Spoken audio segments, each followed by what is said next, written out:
Howdy folks, and welcome back to the farm. Today we're going to be talking about the book of Genesis.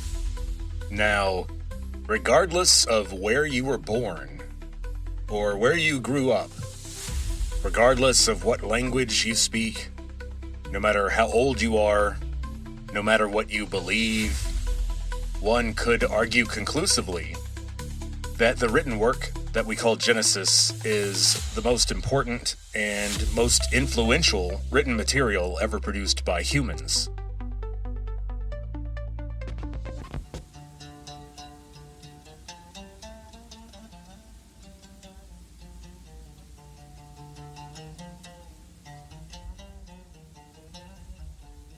What we call the book of Genesis, or just Genesis for short, could basically be summed up as the first of 5 scrolls that were written down sometime during an event called the Babylonian captivity in the 6th and 5th centuries BC.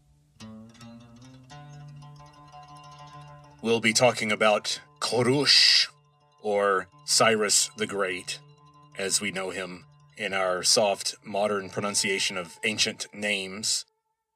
These 5 scrolls are called the Torah.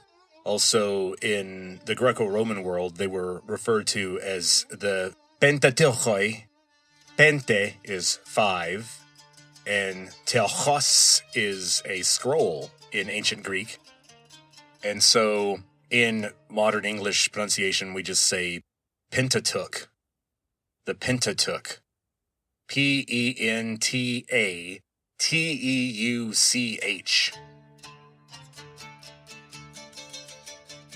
Not a very pleasant word, but that's ancient Greek for you. Don't know what to tell you. And speaking of unpleasant pronunciations of things, we know this book as Genesis because that's the French adapted pronunciation of the Greek word Genesis. And Genesis is just ancient Greek for birth or origin. It's the same Greek word that we get the word genetic from, or generations, or generator. It means to give birth to give rise to originate, to create. The beginning of things. And that's what we're talking about today. The original title was just the first few Hebrew words of the Hebrew original, and basically they call it the in the beginning. And that's because that's the meaning of the first few Hebrew words of the book, and those are pronounced Bereshit. Bereshit. So, not very pleasant. Sounds kind of like bury something unpleasant. But there it is. So, of course, I prefer ancient Greek, Genesis. Genesis sounds a lot cooler than Bereshit.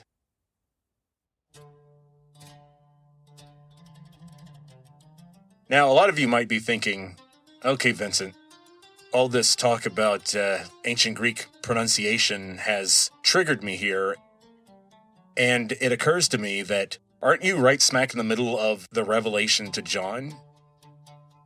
Well, yeah, but just because this is another book in the Bible doesn't mean that they're even remotely all that related to each other. I mean, in the Revelation of John, we have one person's experience that he wrote down in his own unique stream of consciousness voice in 95 AD. And it has a very specific and strange and dark tone and focus in terms of the topics that it covers. And Genesis is completely different. As you might expect, it's on the other side of the Bible. The Revelation to John is the very last book, and the last book to make it into the canon. Genesis, or Genesis, was the canon when it was written, and it was written by a variety of high-ranking people in the Jewish community at the time. And so there is an authoritative quality that the material in Genesis has that the revelation to John doesn't. Also, Genesis is vastly more influential over all of Western history that was to follow, more so than Revelation. And I think it's fitting because the Bible is a collection of works. It's not all one thing. It's a book with 40 different authors, as they say, written down over the course of several hundred years in terms of when it was literally written down, i.e., from as early as 600 BC in some of the outlier estimations, and then as recent as 120 AD, if you count some of the estimates for the final version of the Gospel according to John. However, of course, most people would place the Revelation as the definite last book to be written down in its final form and the last book to be added to the canon, especially. But bear in mind that some versions of the Gospel according to John are dated slightly later than the Revelation to John. And of course, all that complication we cover in the first volume of my series on the Revelation to John. But some of the Genesis stories, even though they may have been written down as recently as around 400 BC, they refer back to information and narratives that date back to the very beginning of the agricultural revolution, around 6,000 years ago. And so I also think, of course, it's just fun to jump from the ending of the Bible around the end of the 1st century AD back to the very beginning of the Bible, which was written down about 500 years earlier and refers to narratives that go back thousands of years to well before the Bronze Age collapse around 1200 BC. Which basically, think of Moses. When you think of the Bronze Age collapse, think of Troy and Moses. Think of Odysseus trying to get back home, and think of the Israelites wandering in the desert. These are some of the biggest events, apparently, that were recorded in literature, referring to some of the political and social chaos that was going on during the Bronze Age collapse. So in other words, one way to sum all this up is to say that I'm approaching the Bible the same way that Quentin Tarantino might approach it, or even better yet, a Christopher Nolan film.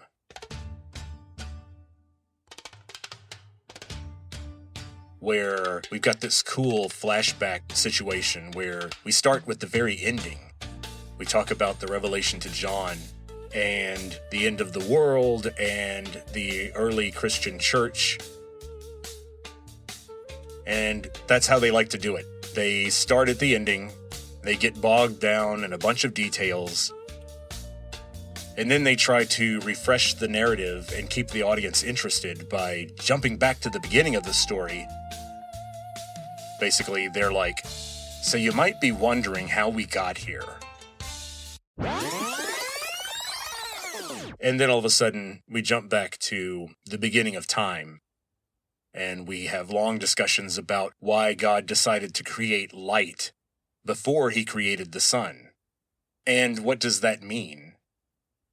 Yeah, that's the way I like to do things.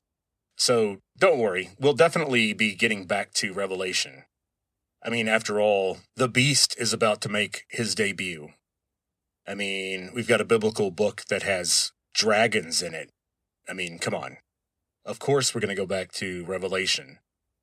But I thought it would be fun to talk a little bit about Genesis and what the heck do these stories mean.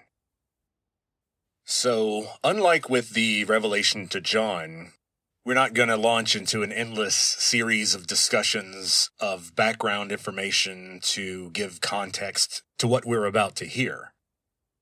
I don't think Genesis needs that kind of context. We don't know the authors the same way that we know a little bit about John the Elder.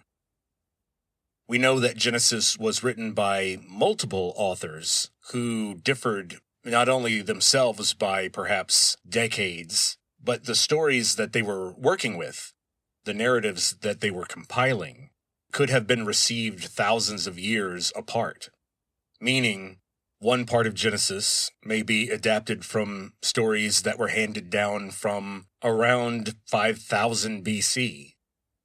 And then another editor would have been working with material that was from 800 BC, much more recent. So, Genesis is written during the classical period. I like to say somewhere around 500 BC. A lot of it was written after 500 BC, meaning in the 400s. A lot of it was written before then. It's a lot of guesswork and estimation involved at that point. But it's important to know that, well, and we'll talk about what Genesis meant to the people who were writing it down.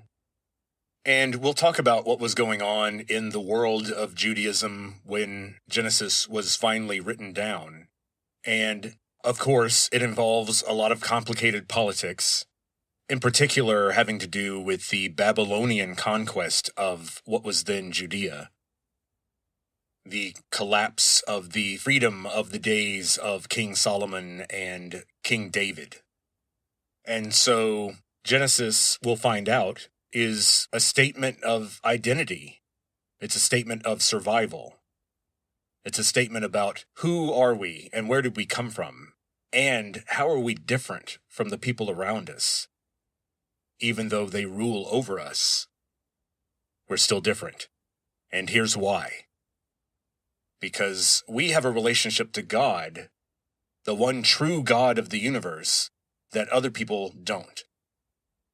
So the way I like to think of Genesis is that even though it was written down right smack in the middle of the classical period, so even though Genesis is very much a product of its time in the classical period, I think of it as a dim, imperfect window into events that happened before the Bronze Age collapse.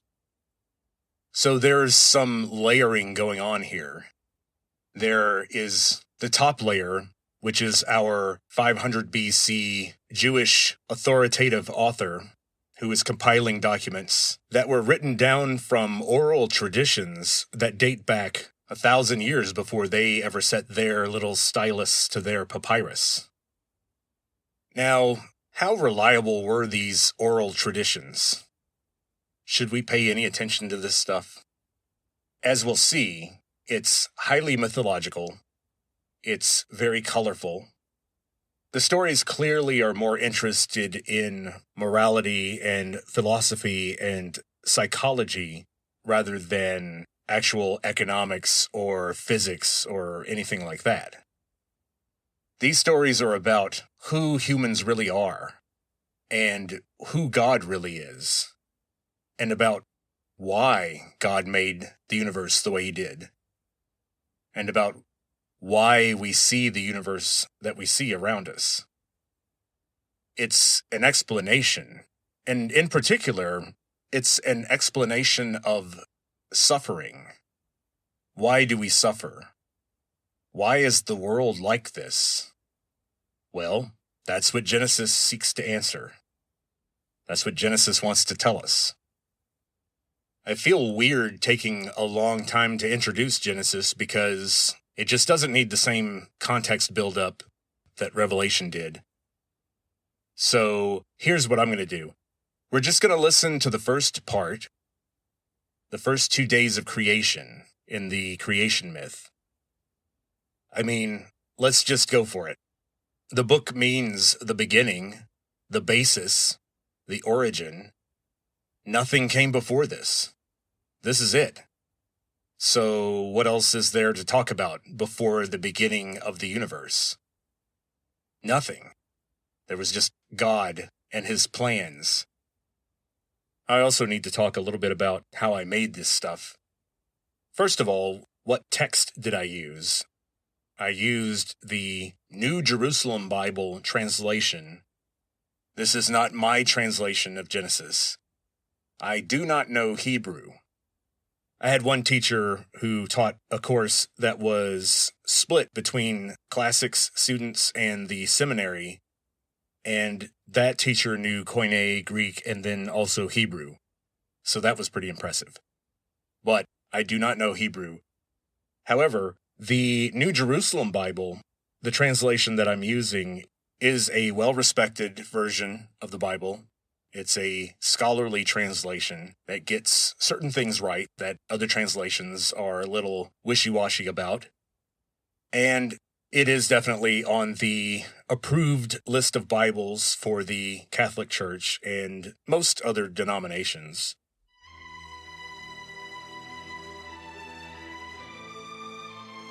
One cool little tidbit about the New Jerusalem Bible is that this guy named J.R.R. Tolkien was one of the translators. He was in the committee. And I swear, there are some passages where I have to stop and think, did he do that? Because Tolkien has a very distinctive style. However, one thing that makes his style so distinctive for modern readers is how much he borrows from ancient literature. He's an ancient literature guy. And so him translating the Bible just makes perfect sense. So to create the voices that you hear, I record myself reading the material, and then I feed it into an AI that changes my voice to another voice, but that virtual actor will copy my pace and intonation and that sort of thing. I have to be careful with my long vowels, or else everybody will start to sound like they're from Texas. Then, as for the sound effects, I go on the internet and I find little pieces of noises that fit here and there, and then I import them into Audacity and change all sorts of things about them and mix a bunch of sounds together in order to get the effect that I want. And then the music is the big part. I thought that, especially since we'll be listening to some of these passages more than once, it would be helpful to have some catchy music to make them a little more pleasant to get through. And there's an AI service that definitely delivers in that area. And I think it did too good of a job on the music, and so I hope it's not too distracting. So let's just listen. Then we'll talk about it. Then we'll listen to it again. And when we do that, if my calculations are correct, when we re-listen to it and you hear the little codes that I point out and you listen to it the right way, it will blow your fucking mind. But anyway, without further ado, here is the very beginning of Genesis, the beginning of the beginning, the book of Genesis. Let's listen.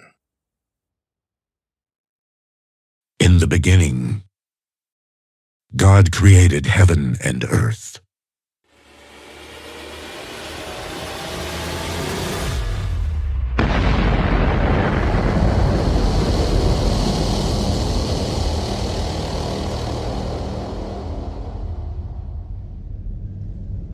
Now the earth was a formless void. There was darkness over the deep.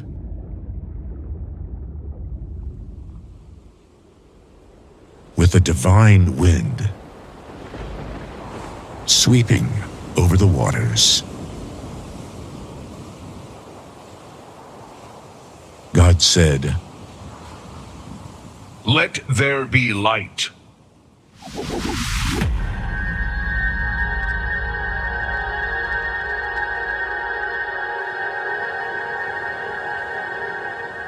And there was light.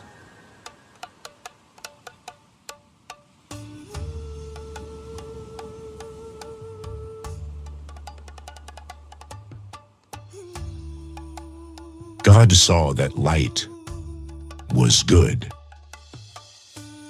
and God divided light from the darkness. God called the light day, And the darkness he called night.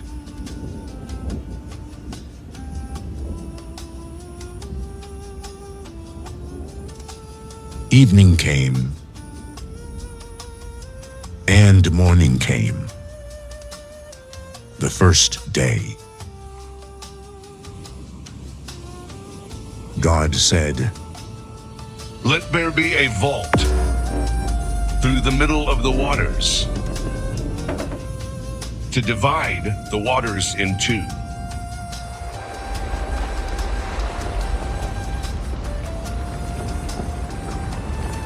And so it was. God made the vault, and it divided the waters under the vault from the waters above the vault. God called the vault heaven.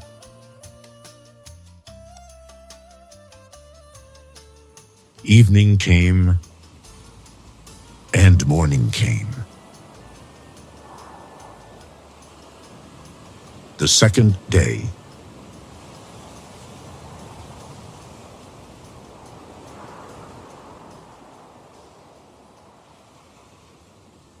Okay, interesting. So, what we're seeing here with this vault business is something that I would call an echo of old flat earth cosmology. Because as we talked about in volume 1 of my series on the Revelation to John, by the time of the New Testament, it had been demonstrated in what we would call a scientific way that the earth was spherical. And they were only a few thousand miles off in terms of their estimation of the circumference of the earth. But still, in Revelation, if you recall, we still have John referring to angels standing at the corners of the earth. And even in the New Testament, we have images of Satan, for example, taking Jesus up to a high mountaintop so that they could look down on all the kingdoms of the world. And of course, that implies a flat-ish earth, at least. And so, with this vault business, we're seeing an echo of these older stories. We're, just like I said earlier, we're peeking through the window now, and the Torah, or the Pentateuch, was written down shortly before humans had this conclusive proof of a spherical earth. Just know that when these words were being actually written down on papyrus, human progress was rushing headlong toward discovering that the earth was a sphere in just the next few hundred years. But we still have this incident where a vault was created. Now, what does this mean? Well, there was this idea that there was water above the sky, meaning what we saw as that baby blue glowing thing that's set over the earth that turns into this crystalline thing that shows the stars at night. We think of that thing as being an illusion, and what we're actually seeing is the endless distance of empty space away from the earth.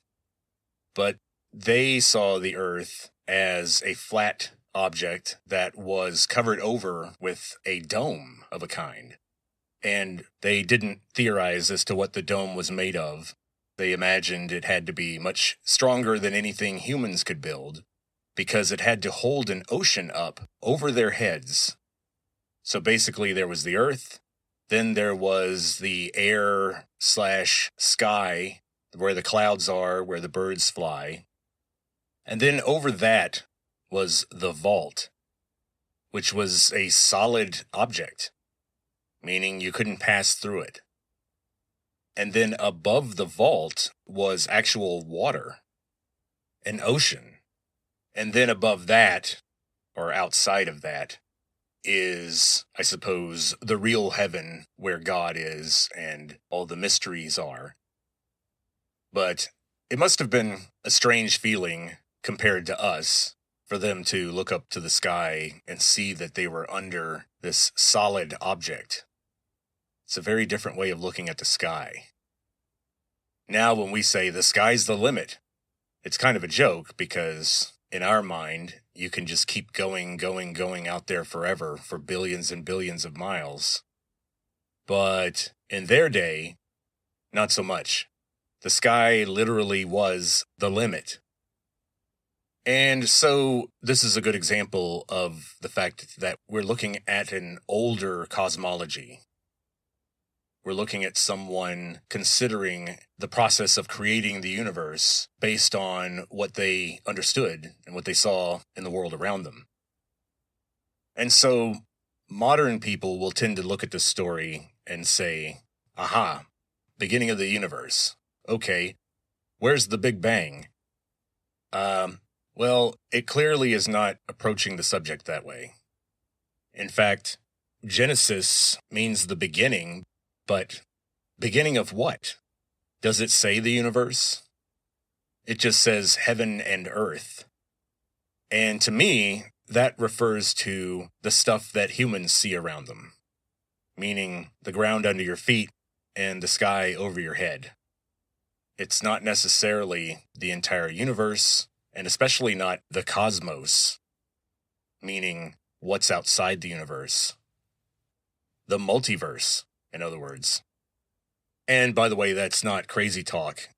There are papers that are being published now based on James Webb Telescope data talking about how we are now seeing evidence for objects that could be considered outside our universe or in another one. And we're also seeing evidence that what we call our universe might be inside a black hole. So, we may be just as clueless about the actual nature of the universe and the context of it as the Genesis authors were. We might be just as confused as they were about the nature of the universe and where it came from and were they alone. And so I think it's a mistake to try to assign an exact date to this first day. We might be starting 4.4 billion years ago, which was the formation of the Earth. Or we might be starting 13 billion years ago, which was one of the dates approximately for the Big Bang, or the collapse of the black hole that we're inside of, if you are following the current science. But there is what's being called a crisis in cosmology. And the crisis of cosmology is that different methods are now producing different ages for the observable universe. And some of the ages are well beyond 13 billion years old. Now, it's clear that Genesis is not trying to do science. I do find it interesting that the author is supposing that creation occurred in stages, in discrete steps, not all at once. But let's not get too impressed by this modern approach. I mean, he may not have had everything poof into existence simultaneously by magic, but clearly we're not matching what we know about biology or geology at this point. And I'm not nitpicking either. One good example would be to point out that Genesis is saying that there was an earth and an ocean even before the sun was created. God created light without creating stars or the sun. They were talking about the actual substance of light, and we'll talk about what that means in a minute. And that is a clue that we're not talking about just the physical universe, but there is something that we have to talk about that came almost before everything else, and that is light. God sought to create light first, and that's strange for a lot of reasons. So God creates light just by saying, "Let there be light," meaning just through a conscious decision by expressing an idea. And we're going to see this a lot, that God is very interested in distinctions. And it almost seems that God creates by making distinctions. It's like matter and energy are just sort of there, and God creates by making one part of it not like the other part, by drawing distinctions. I think it's fascinating that God has to separate light from darkness before there's a sun and a moon. This binary principle seems to be fundamental to creation, in the view of the authors of Genesis. We have light and dark, land and sea, heaven and earth, the primordial world, the uncreated universe, is all one big blob. It lacks any distinction. It was chaos that had to be tamed and culled and subdivided. Genesis is implying here that God couldn't do anything really cool or impressive until he created perception and the ability to distinguish between light and dark. And note that I don't think they mean evil. Not yet. There may be evil in the cosmos at this point, but not in God's creation, not on earth, not yet. So this light business is really about logic and distinction and perception. And it's clearly important because the authors make it the first thing God does after this primordial earth is formed. And so Genesis is taking note of all the binary propositions that we find in the universe. And it seems to think that those are fundamental. In other words, we can't move on unless you can accept that some questions have yes or no answers, do or do not. Some things are true, and some things are not true. This whole shades of truth thing is going to cause a big problem later in Genesis, as we'll see. But originally, God intended a very plain, clockwork kind of universe. And the invention of light and the distinction between light and dark and the perception that that allows is something fundamental to creation, according to the authors of Genesis. Now, here's something that just rattles around in my head. It's a little hypothesis that I have, an ugly generalization that I've been keeping to myself. What is it, you ask? Well, here goes. Remember that I said that Genesis was different from Revelation because Genesis was written by people in authority, people who have power. Now, they had cultural power over Judaism. As far as political or military power, not so much.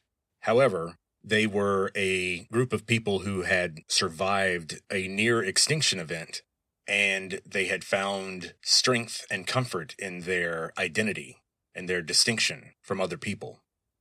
There's that word again. And I'm starting to think that distinctions, exclusions, binary propositions are tools of power. They are what people in power do. It's how they think. And the kind of free-form complexity that we see in the revelation to John implies a lack of power, a kind of desperation. But here in Genesis, the universe is very clear. It makes sense. Now, why do people in power tend to gravitate toward this? I think it's because there's this thing that we all have to do, and it involves a lot of unpleasant stuff, and we don't like to talk about it. But here goes, since I'm being super honest. Everybody has to do this thing all day where they look at something or a person and they generalize about it. They categorize it, often unfairly. They label it. And then they make distinctions. Then they make assumptions about this thing based on those unfair labels and those crude categories. Now, what is this thing I'm doing? It's called thinking. Unfortunately, human thought always involves making distinctions, exclusionary groups, categorizing things, often imperfectly, making generalizations and assumptions about something based on its category. And if you don't do that, then you can't think, you can't lead, you can't be creative. So in other words, you can't be effective without drawing distinctions. You can't lead people without being mean, basically. Because the minute you form a social group, for example, you're excluding people. By definition, if you say, okay, I'm forming Group A, and Group A contains people who, and then you have to have some sort of reason to exclude everyone else. Otherwise, you didn't create a group, you're just a mob, or a blob of anybody's, or all of humanity. But that's a species. That's not a social group. So you have to be able to be something, or do something, or have something that other people can't. Steve Jobs, who definitely should not be anyone's role model in terms of moral thinking or their personal life, but in terms of leading a business venture, in terms of entrepreneurial thinking, I think Steve Jobs is a good model. He once said that setting priorities is all about saying no. That if you can't say no, then you can't be a leader. If you can't say no to something interesting and exciting, then you can't set priorities. And that seems to be related to the thinking of the authors of Genesis here. They're seeing God as that kind of leader who makes distinctions and sets priorities and says yes to this and no to that. So let's listen to what happens next.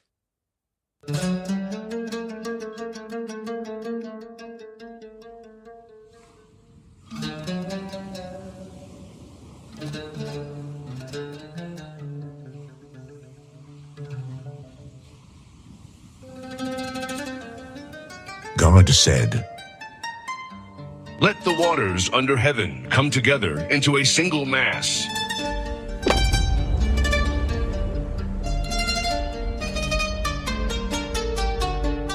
And let dry land appear.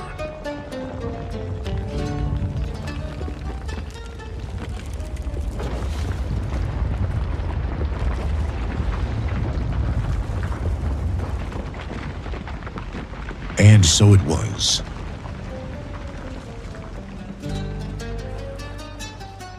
God called the dry land earth, and the mass of the waters seas. And God saw that it was good.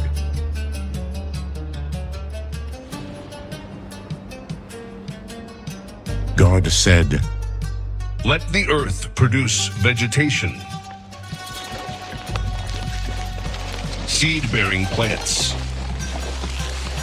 and fruit trees on earth.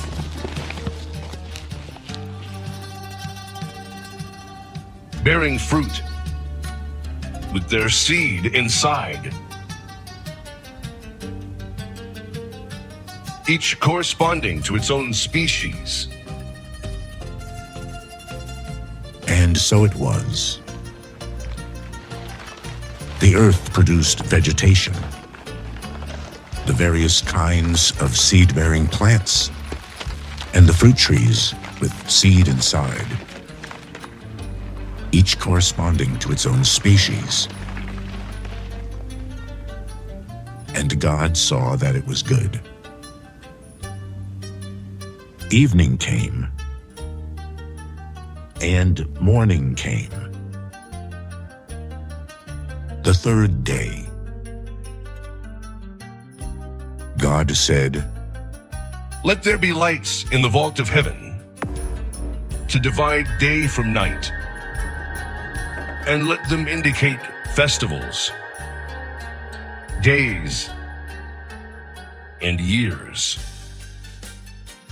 Let them be lights in the vault of heaven to shine on the earth. And so it was. God made the two great lights. The greater light to govern the day, and the smaller light to govern the night, and the stars.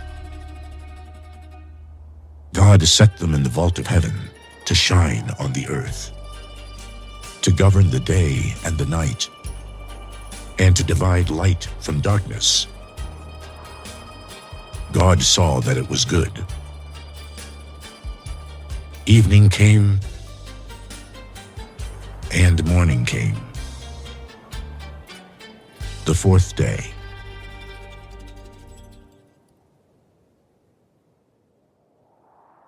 Okay, well, that was interesting. So God has created plants. I think that people come to Genesis the wrong way. They're wanting to see a construction story.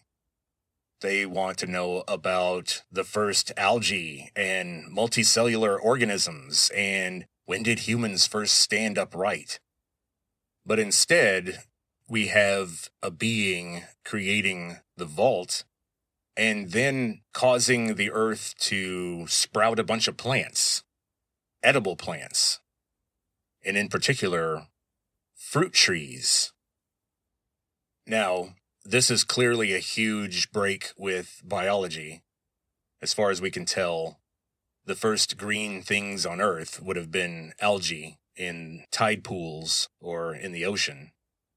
And that would have occurred about 4 billion years ago. By 4 billion years ago, we see fossil evidence of life all over the Earth. Not complex life, but definitely life. Now, the first plants on land didn't arrive till about 500 million years ago. So from 4 billion, when the first life shows up, to 400 million, which is when the first green plants start growing on land, that's a long time. What's an even longer time is the distance between when the first green plants grow on land and when the first flowering plants or the first fruit trees appear. Now, that date has been a little contentious.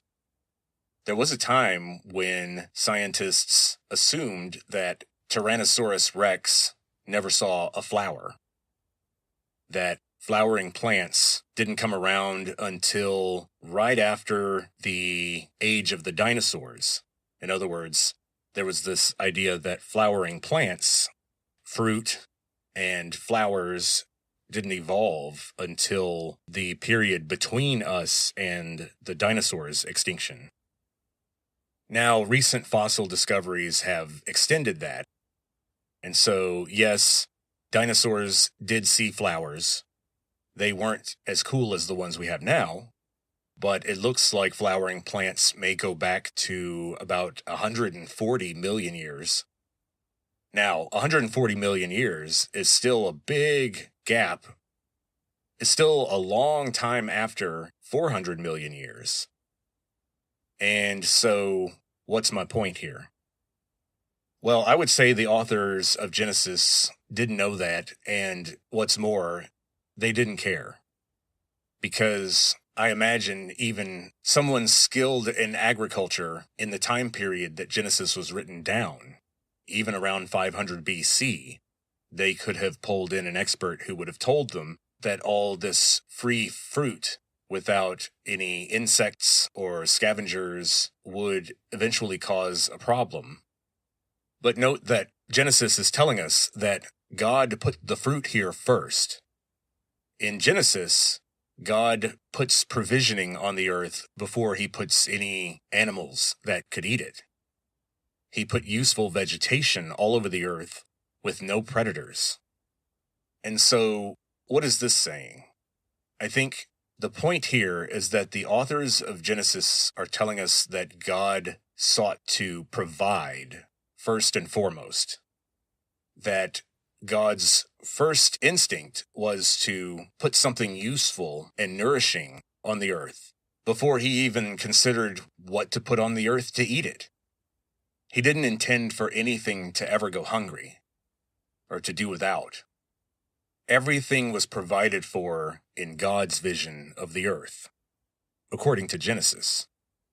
And we're going to see a lot more of this theme all through the book. And here's where my issue with Genesis really lies. I'm not buying it. I think that the universe we see around us now has certainly been made far worse by human behavior, but there are some fundamental things about the universe that aren't pleasant, but are not our fault. For example, as far as what we can tell about our own history and biology, humans are predators. Humans are hunters. Until the modern period, we could not grow into healthy adults without killing other animals. Now, with modern technology, we can live just fine without killing anything, but not 10,000 years ago. You were not going to raise a family in Central Asia 10,000 years ago without killing any animals. And a lot of human behavior is centered around hunting large animals in groups. And so there's an interesting idealized agricultural fantasy going on here about what the universe should have been like. And I can't help but wonder if this is getting at a distinction that humans at the time this was being written down were very concerned about. And that is the distinction between the pastoral, horse-bound, barbarian way of life, which involved a lot of hunting, or the agrarian, settled way of life that involved domestication of animals, but no hunting, and a much, much heavier reliance on plant material. There is one particular creature that he's going to create in our next volume on Genesis, and spoiler alert, one of his creations causes a problem. Things go off the rails. All the organisms on Earth were apparently supposed to be either autotrophs, meaning they made their own food from sunlight, or they ate plants. It was a vegetarian world. And that's fascinating because it's strange. It's a strange story. And I think it's hard for us to perceive how strange the story is because we've all heard it our whole lives. I'm sure most of my listeners haven't done a recent deep dive into Genesis, but I also assume that most of you already knew the basics of the creation story, and you weren't shocked by anything that you just heard. But as children, we generally weren't allowed to wonder out loud about how strange the story is. We have a supreme being that can do anything it wants just by thinking. And the first thing they wish into existence is electromagnetic radiation, also known as light. And then this being perceived that the existence of electromagnetic radiation is good. He made a moral judgment about a material phenomenon. Note that one of the first things that God does in the Bible is to render a moral judgment about a material phenomenon. Light. Light is good, in his estimation. God could have made anything first. He could have said, "Let there be love," or "Let there be gold," or "Let there be life." But he didn't. He wanted light. And if we look at Genesis as a story of God provisioning the world for what we needed, a story about God making a world that he intended to be good and bountiful and not hostile, what does light do for humans? What does it provide for us? Well, it's our primary sense. Light is how we absorb information about the world. Light is perception, or at the very least, for humans, light is necessary for perception. And so God saw that perception was good, and that shouldn't escape us. The drawing distinctions, the moral declarations, the provisioning, and in particular, the idea that God wanted to provision our senses or our minds first before provisioning our bodies. In other words, the creation of light so that people could see the universe around them and make judgments about it was essential. That was step one, not step two. And I think that's interesting. Now, what does that say about God? I don't know. But it definitely says a lot about the authors of Genesis and how they viewed God. And how are they viewing God? Well, as we covered, a being that is a leader that draws distinctions, but also God seems to be searching for the solution to some kind of problem. He's building all of this for a reason that's not entirely clear. Well, you can't say that it's completely unclear. The Bible is fairly clear about God's goal, about what God is seeking while he's creating the universe. It's not a mystery. It's right there in the text, over and over again. Goodness. God was after goodness. God saw that light was good, so he made more stuff that was good. So, the goal of creation is goodness. That's the straight edge, the plumb line. I also think it's interesting that God existed before light, but in the universe, God is represented as light, often, in the Bible in particular. We all associate light with power, or with the sun, or the light that's produced by fire. When God shows himself to Moses, he appears as a bright light. And then a column of fire leads the Israelites in the Exodus story.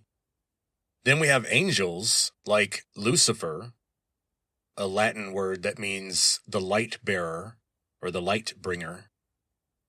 So light is not just God.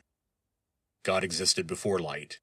But light is heavily associated with the entire class of being that is above us. All of the kinds of beings that outrank us. In other words, the fully immaterial. And so, light represents the power of perception, like I said before, the ability to see the material world and judge it. But it also represents the intrusion of the immaterial into the material. And this is all part of the fundamental meaning of the creation story in Genesis. Essentially, what's being said here is that an immaterial being, a disembodied mind, caused the observable universe to exist. And that being did it because he saw that it was a good thing to do. And so creation and morality are fused from the beginning. And so God's intent is the highest good. Now, this is all a big edifice of circular reasoning that goes back to Aristotle. Aristotle had a definition of good, which I think is a pretty good one. It's a very descriptive and functional definition, but I'm not sure how useful it is because, like I said, it's pretty circular. Aristotle says that the good is that to which all actions aim. That is very, very Aristotle. Peak Aristotle. In other words, the endpoint of every intention is goodness. Now, that sounds strange because we're all familiar with the idea of evil intent. But Aristotle would say that If Ted Bundy's intent is to bash someone's head in with a wrench, then that is goodness to Ted Bundy in that moment. When a mosquito bites you, its nervous system is having it carry out a series of actions that achieves something that is good from its point of view. It needs to feed its future children. So for Aristotle, good is simply what every mind tries to do. Every mind has to define goodness because it has to decide what to do next.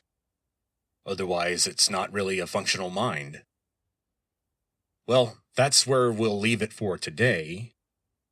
In our next volume on Genesis, we'll continue with the story of the first 7 days of creation. And as promised, we'll go back through them and hopefully we'll be able to sort of separate out all of the modern noise of looking for clues to 5th century BC biological knowledge or geological knowledge. This is not about physics or astronomy. This is about establishing the idea that God's intent in creating the universe was originally good, that God did not intend for death or suffering or famine to occur. So what goes wrong? I guess we'll have to find out next time. I get the feeling that maybe at some point during these 7 days, God creates something that maybe he shouldn't have. God creates a being that causes more trouble than they're worth. That's just my prediction. I don't know what species that will be, or what form this troublemaker will take. But I just have a feeling that it's coming, because there's got to be a scapegoat, right? I don't know. But we'll find out next time. Don't read the Bible before then to read ahead. Don't spoil it. Let's all discover this together. Next time we'll find out what made the universe go off the rails. Who's the problem around here? It's definitely not me. Is it you? All right. Well, we'll find out next time. And until then, talk to you later.